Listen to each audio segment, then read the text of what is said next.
There's a lot of moving parts when it comes to getting work done on your properties and working with contractors.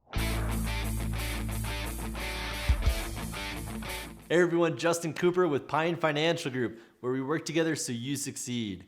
You found us on YouTube. Love it if you would give a thumbs up on the video, if you would subscribe to our page, and hit that notification button. That way, every week when we're putting out this great content, you'll be notified right away. Today, I've got Travis Spear here with me, also of Pine Financial fame. And what we're gonna be talking today about is contracting the contractor. Now, Travis has put together a great presentation. He's given this all over the country. It's true.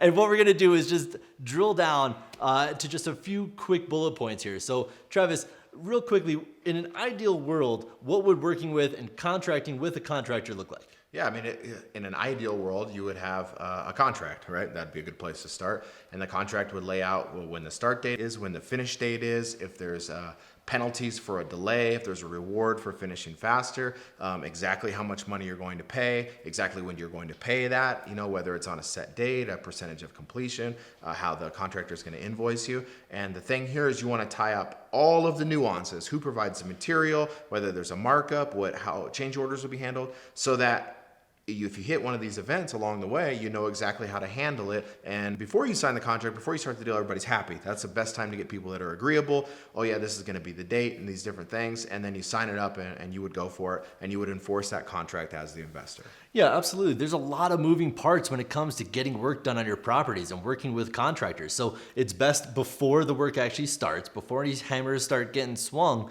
that you spell out. We know that all those bullet points you just listed are going to happen or could happen. So if we discuss that up front, we get very clear on who does what and when, then there should be less headache along the way. For sure. Absolutely.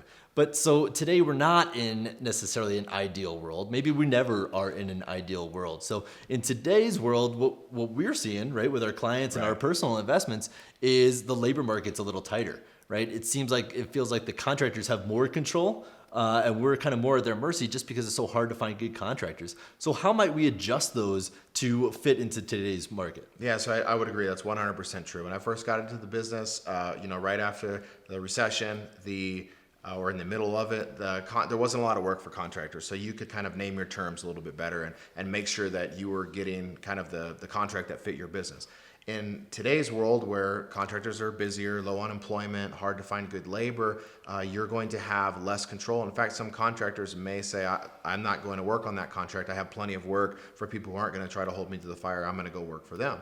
And so you are going to want to be firm but fair. That's always the rule when you're working with others, firm but fair. And so you have expectations of your money, of your lenders, of your investors, of maybe tenants or getting a property rented or getting it on the market. And so you need to make sure you can meet those dates with the right person.